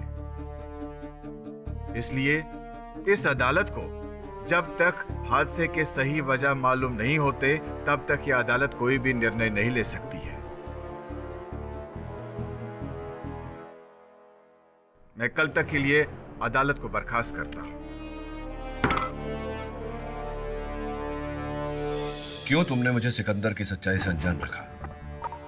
क्यों नहीं बताया कि वो हिंसक प्रवृत्ति का व्यक्ति है? उसके विरुद्ध एफआईआर दर्ज है पुलिस में। ये सब बताना चाहिए था तुम्हें। केडी सर, मैं सिर्फ इतना जानती हूँ कि सिकंदर ने राधा का खून नहीं किया। हाँ, वो थोड़ा गुस्सैल है, लेकिन मैं उसे बचपन से जानती हूँ, वो किसी का खून नहीं कर सकता। सर प्लीज आप मेरी बात पर यकीन करिए। एक्सक्यूज मी सर, ये टेंट के अंदर की तस्वीर है। सर हादसे के बाद पुलिस ने टेंट को सील कर दिया था, इसलिए टेंट वैसा ही है जैसे उस रात था। सर मुझे उस टेंट में कुछ नहीं मिला, इसलिए ये तस्वीरें मैंने खींच ली। क्या हुआ सर? आइए ओके, सब ठीक है? एक और वो लड़की गुल है जो सिकंदर से इस हद तक प्रेम करती है कि उसको बचाने का हर प्रयास कर रही है। यानी कि प्रेम एक जीवन बचाने का प्रयास कर रहा है। तो दूसरी ओर सिकंदर है जो राधा से प्रेम करता था, जिस पर राधा की हत्या का आरोप है। यानी कि प्रेम के चलते हत्या का आरोप। बहुत बड़ी गुत्थी हो रही है। सर अब हमें क्या करना होगा? करना क्या होगा ये तो तभी पता चलेगा जब ये पता चलेगा कि राधा की मृत्यु का कारण क्या है, जो हमें सिर्फ डॉक्टर रस्तोगी बता सकते हैं।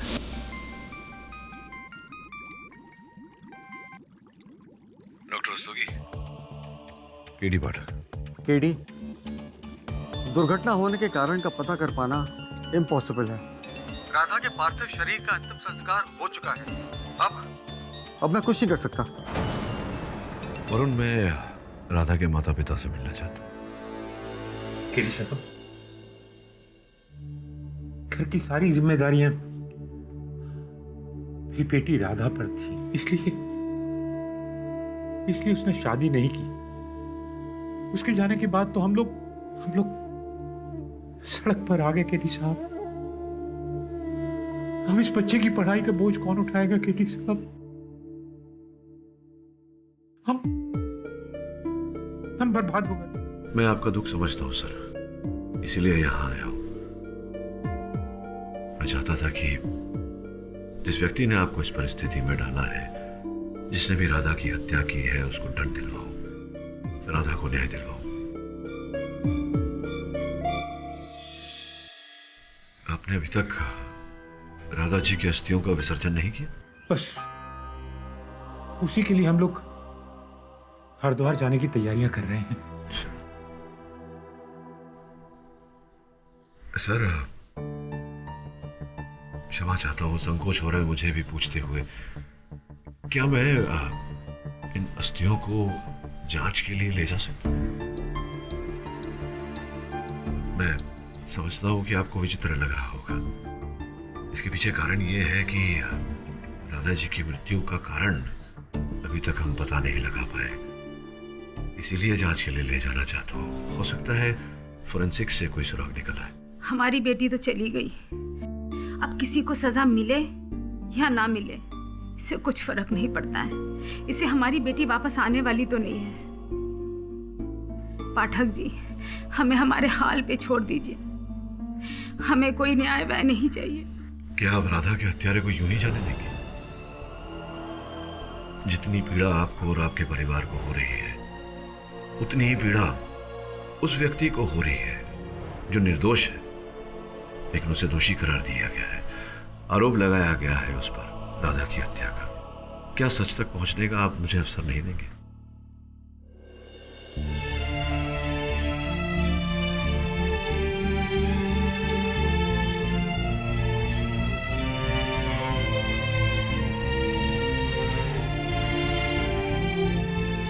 केडी साहब, मैं चाहता हूं कि मेरी बेटी के हत्यारों को कड़ी से कड़ी सजा मिले।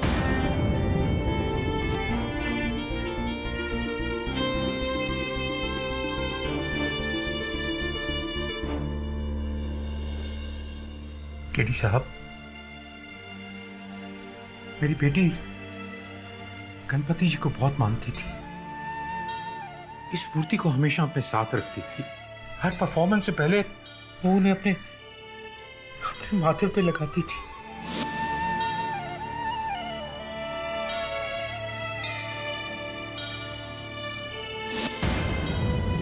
लेकिन गणपति जी भी उससे नहीं बचा पाए।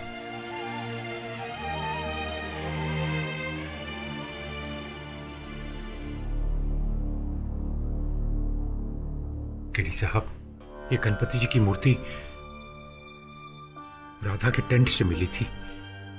पुलिस ने पंचनामा करने के बाद उसकी व्यक्तिगत चीजें सब वापस कर दी।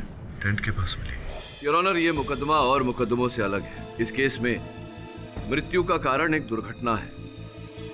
अदालत के पिछले सत्र में मृत्यु के कारणों को लेकर तर्क वितर्क हुआ, लेकिन कोई परिणाम सामने नहीं आ पाया। इसीलिए मैंने राधा जी की अस्थियों का फिर से परीक्षण करवाया। डॉक्टर साहब, कृपया अदालत को बताइए कि आपकी जांच में क्या तथ्य सामने आए। राधा के शरीर की फोरेंसिक जांच पहले ही हो गई थी। उसकी अस्थियों पर एडवांस टेस्ट करने पर भी हमें कुछ नहीं मिला। पर हाँ, राधा हमेशा अपने साथ एक गणपति की मूर्ति रखती थी। अपने हर शो से पहले वो उस मूर्ति को अपने माथे से लगाती थी। उस रात दुर्घटना से पहले भी राधा ने ऐसा ही किया था, जिस कारण राधा के चेहरे पर लगा हुआ मेकअप उस मूर्ति पर लग गया।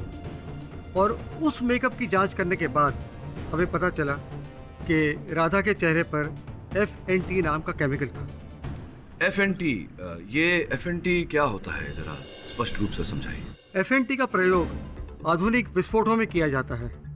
यह अत्यंत ज्वलनशील और शक्तिशाली केमिकल है।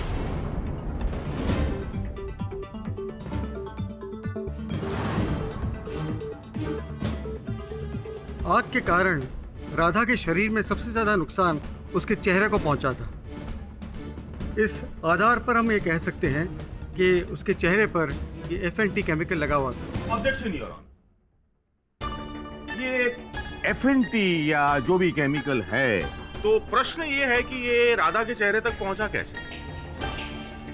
अभी अदालत के सामने गुड्डू ने जो करतब करके दिखाया, जो उसके कहने के मुताबिक वो राधा जितना एक्सपर्ट नहीं है, फिर भी उसके चेहरे या शरीर के किसी भी अंग पर आग नहीं लगी, तो प्रश्न ये है कि ये आग राधा के चेहरे तक पहुंची कैसे? योर ऑनर, मैं जानता था कि अदालत में यह प्रश्न अवश्य उठेगा, और इस प्रश्न का उत्तर मैं एक प्रयोग द्वारा देना चाहूंगा। Permission granted.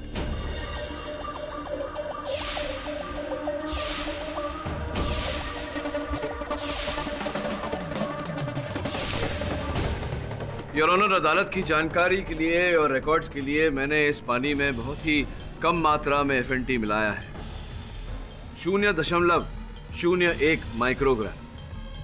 कागज को मैं अब इस पानी में डुबोता हूं और भिगोता हूं। Your honour,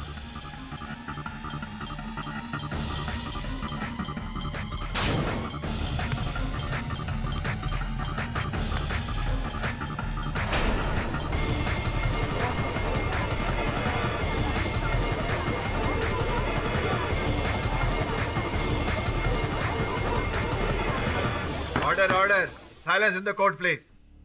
your honour, doctor साहब अब इस थ्योरी को विस्तार में समझाएंगे। डॉक्टर साहब प्लीज। FNT एक ऐसा ज्वलनशील केमिकल है जिसे आग के सीधे संपर्क में आने की जरूरत नहीं है। इसे जलने के लिए 60 डिग्री टेम्परेचर की जरूरत होती है। योर ऑनर, जिस समय राधा करतब दिखा रही थी, उसके आसपास का तापमान अधिक बढ़ गया था। तापमान 60 डिग्री के ऊपर जाते ही राधा के चेहरे ने आग पकड़ ली, क्योंकि उसके चेहरे पर अधिक मात्रा में ये रसायन लगा था। अभी अभी आपने इस प्रयोग में देखा कि इतनी कम मात्रा में भी ये रसायन कितना खतरनाक हो सकता है। डॉक्टर रस्तोगी, ये केमिकल इतना खतरनाक है तो फिर ये मुलजिम के पास पहुंचा कैसे? भाई ऐसा तो नहीं है कि ये सब्जी की तरह है कि मार्केट में कहीं भी मिल जाए, है? आप ठीक कह रहे हैं, पर ये हमारा दुर्भाग्य है कि काले बाजार में इस तरह की घातक चीज उपलब्ध है और थोड़े से ज्यादा दाम देने पर ये किसी को भी आसानी से मिल सकती है। योर ऑनर, प्रश्न ये उठता है कि राधा जी के मुख पर ये FNT आया कैसे, पहुंचा कैसे? अब स्वयं तो वो इतना ज्वलनशील पदार्थ अपने मुख पर लगाएगी नहीं। इसके बारे में जानकारी प्राप्त करने के लिए मैं गुल, जो उसी कंपनी में है, उनकी सहेली थी, उन्हें मैं कटघरे में बुलाने की अनुमति चाहता। योर ऑनर, गुल उसी तमाशे में करतब दिखाती है। राधा जी के करतब इनके करतब से जरा विपरीत है। जहाँ राधा जी आग से खेलती थी वहाँ गुल रस्सी पर चलती हैं, रस्सी पर चलती हैं। ये बताइए कि राधा जी मंच पर जाकर करतब करने से पहले क्या उनकी चर्या रहती थी, क्या क्या करती थी? खुद को तैयार करने में वो सबसे ज्यादा समय लगाया करती थी। फिर उसके बाद अपने बाल अच्छे से बांध दिया करती थी। फिर स्टेज पे जाके परफॉर्मेंस देती थी। लेकिन हाँ, उससे पहले वो अपना मेकअप बहुत अच्छे से करती थी।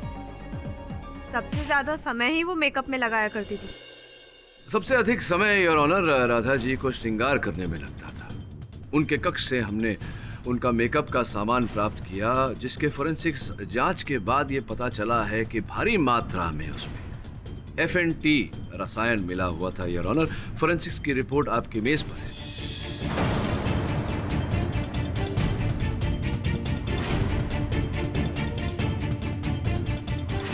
योर ऑनर, एक ही व्यक्ति है जो उनके मेकअप में FNT रसायन मिला सकता था। मैं मोहन दादा को एक बार फिर से कटघरे में बुलाने की अनुमति चाहता हूं। राधा जी के साथ आपका जो संबंध था उसके बारे में जरा अदालत को बताइए। केडी सर, मैं केवल सिर्फ और सिर्फ अपने काम पर ध्यान देता हूं। मुझे किसी से भी किसी प्रकार का संबंध स्थापित करने में कोई दिलचस्पी नहीं है। मैं पिछले 20 सालों से इस कंपनी में काम कर रहा हूं और इन 20 सालों में इस कंपनी में ना तो कोई मेरा दोस्त है और ना ही कोई मेरा दुश्मन। इस बारे में आप मेरे कंपनी के लोगों से बातचीत कर सकते हैं। हाँ, लेकिन जब आप काम करते हैं दूसरे लोगों के साथ तो काम के विषय में तो वार्तालाप होती है, उनके साथ होती है ना? जैसा कि होना चाहिए बस। तो राधा जी के साथ आपकी क्या वार्तालाप होती थी?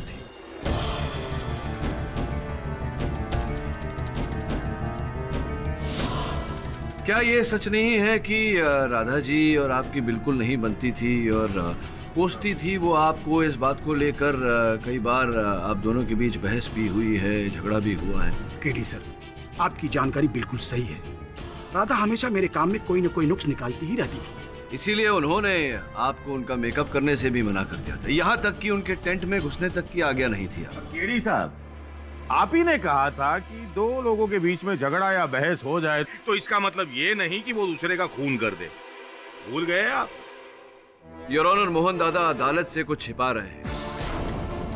राधा की अवहेलना के कारण इनकी 20 साल की नौकरी से इनके हाथ धोने की नौबत आ गई। राधा इनकी जगह में इनके स्थान पर अपने भाई को रखना चाहती थी और इस बात का आग्रह उन्होंने नाटक कंपनी के मैनेजर गोविंद से भी किया।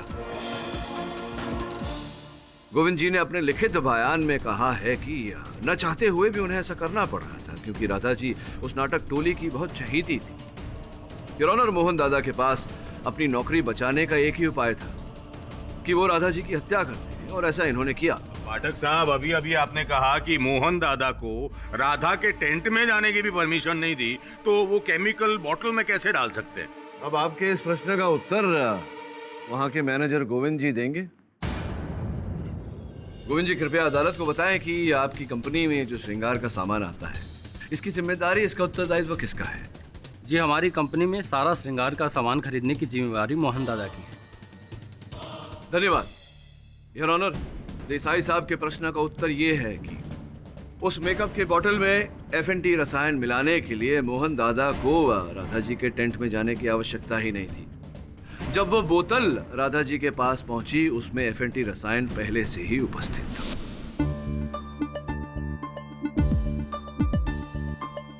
हबीब, ये मेकअप का सामान राधा के टेंट में रख दो। योर ऑनर, मोहन दादा ने अपना काम बहुत ही सफाई से किया, इतनी सफाई से कि हर किसी को लगे कि राधा जी की मृत्यु एक दुर्घटना से हुई।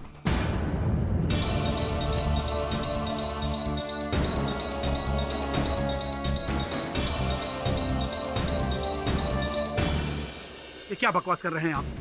मैंने किसी को नहीं मारा है। आपको ऐसा इसलिए लग रहा है क्योंकि राधा की वजह से मेरी नौकरी जा रही थी, इसलिए आप समझ रहे हैं कि मैंने राधा की हत्या कर दी। और आपको मैं ये बता दूं कि मुझे एक अच्छी नौकरी मिल गई है जो मैं अगले हफ्ते ज्वाइन करूंगा। योर ऑनर, मुझे एक टीवी सीरियल बनाने वाली कंपनी में काम मिल गया है।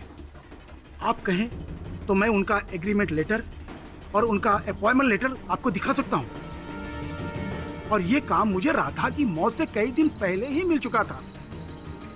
मैं तो बस केवल ये तमाशा खत्म होने का इंतजार कर रहा था, और इस विषय में मैं गोविंद जी से भी बात करने वाला था। केडी साहब, एक टीवी शो में काम करना और एक तमाशा कंपनी में काम करने से कहीं अधिक सम्मानजनक है, और जिंदगी में मुझे पहली बार यह सुनहरा मौका दिया है अपना जीवन संवारने के लिए। अब ऐसी हालत में आप ही बताइए, मैं कैसे किसी का खून कर सकता हूं? केडी साहब, मैंने आपका बहुत नाम सुना था और आपके प्रति मेरे मन में बहुत इज्जत थी। मैं आपसे माफी चाहता हूं कि आज आपकी समय बिल्कुल गलत है, मतलब गलत है। मैंने किसी का खून नहीं किया है।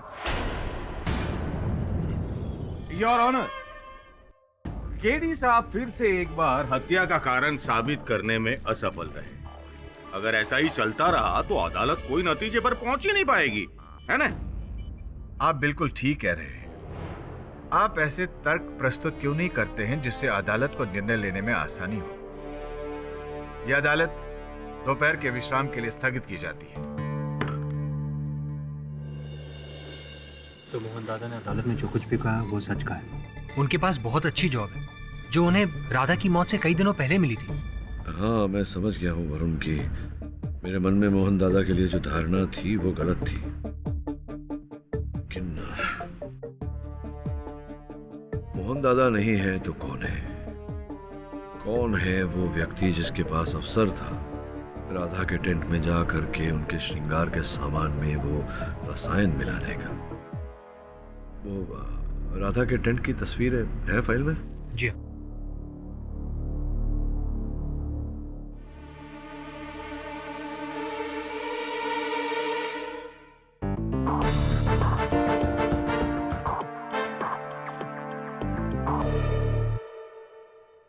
अच्छा, योर ऑनर, ये तो तय है कि राधा जी के श्रृंगार के सामान में वो FNT उसी दिन मिलाया गया था जिस दिन ये दुर्घटना घटी।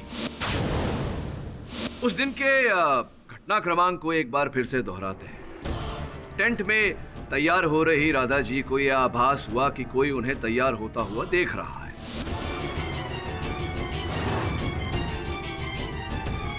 टेंट से बाहर निकलते ही उन्हें सामने पड़ा सिकंदर का रुमाल मिला। सिकंदर बेचारा पकड़ा गया, हाथापाई हुई और सिकंदर ने राधा को जान से मार देने की धमकी दी। इसके पश्चात राधा जी मंच पर चली गई अपना प्रदर्शन करने। जिस समय उनके मुख पर लगे FNT ने आग पकड़ी और इस दुर्घटना में उनकी मृत्यु हो गई। अब प्रश्न यह उठता है योर ऑनर कि उनके मेकअप के सामान में, उनके श्रृंगार के सामान में वो FNT कब और कैसे पहुंचाया गया? हाँ हाँ पाठक साहब, मैं भी जानना चाहूंगा। केवल आप ही के लिए इस प्रश्न का उत्तर दे रहा हूं देसाई साहब। योर ऑनर, राधा जी के श्रृंगार के सामान में FNT तब पहुंचाया गया जब सब राधा जी के टेंट के बाहर थे और बाहर सिकंदर की पिटाई हो रही थी। स्पष्ट है कि अगर बाहर सिकंदर की पिटाई हो रही थी तो सिकंदर टेंट में नहीं जा सकता था। अगर सिकंदर नहीं था और कौन था यार?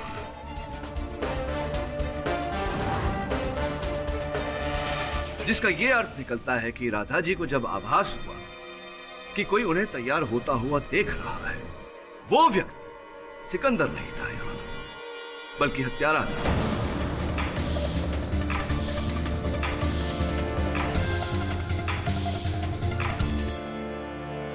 योर ऑनर, वो कौन हो सकता है जिसके पास सिकंदर के रुमाल जैसी व्यक्तिगत चीज रही हो?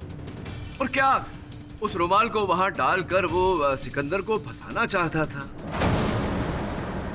एक मिनट पाठक साहब, तो फिर सिकंदर का रुमाल वहां पर कैसे पहुंचा? छोड़ा नहीं देसाई साहब, गिर गया था रुमाल, वहां छूट गया था, हड़बड़ाहट।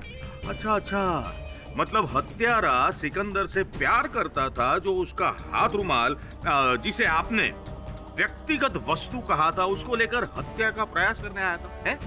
क्या बात है देसाई साहब, उचित बात कही है आपने। जी नहीं यार, हत्यारा सिकंदर से प्यार करता था। क्षमा चाहता हूं योर ऑनर, प्यार करती थी।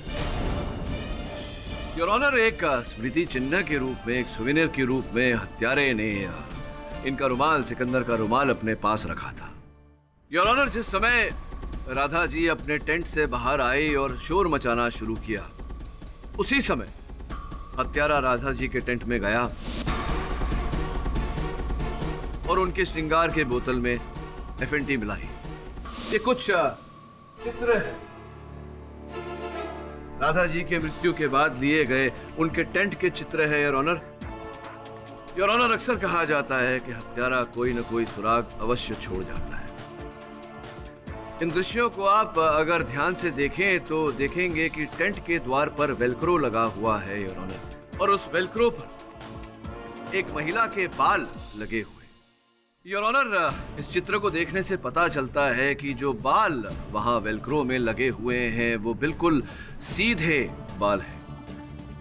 राधा जी के बाल घुंघरेले थे योर ऑनर। उस कंपनी में 2 ही महिलाएं थी, राधा जी और गुल।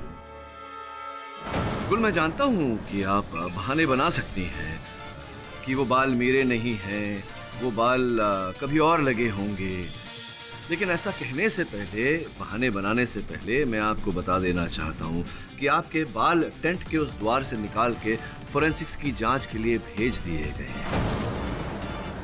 प्रिलिमिनरी रिपोर्ट ये कहती है कि वो बाल आप ही के। दूसरी बात, वो टेंट नया नया आया था वहां, और जब से वो टेंट वहां लगा था, क्योंकि आपकी राधा जी के साथ बनती नहीं थी, आपको उस टेंट में जाने की अनुमति नहीं थी। जब आप टेंट के अंदर ही नहीं गए तो बाहर निकलते वक्त आपके बाल वहां कैसे लग सकते हैं? कहना चाहती हैं आप कुछ, न्यायाधीश महोदय?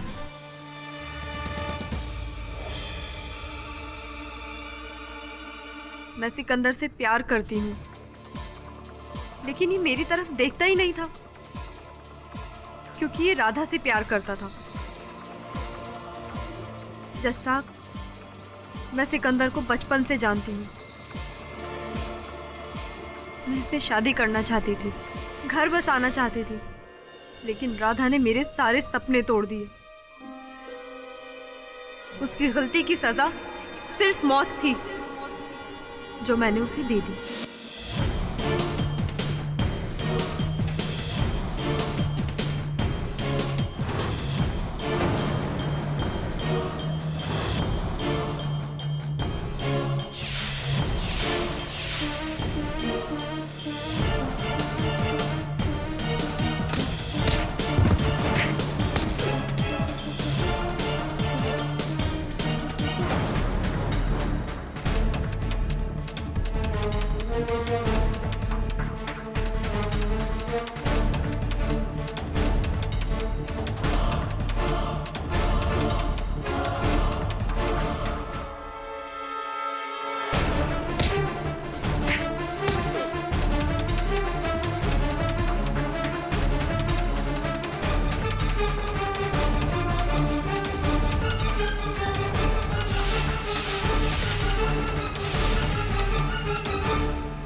हाँ, ये हत्या मैंने की है।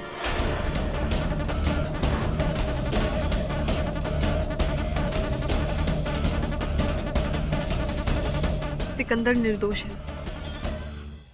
The defence, rest your. तमाम गवाहों और सबूतों को मद्देनजर रखते हुए यह अदालत गुल को राधा की हत्या में दोषी पाते हुए उम्र कैद की सजा सुनाती है और सिकंदर को बाइज्जत बरी करती है। The case is closed.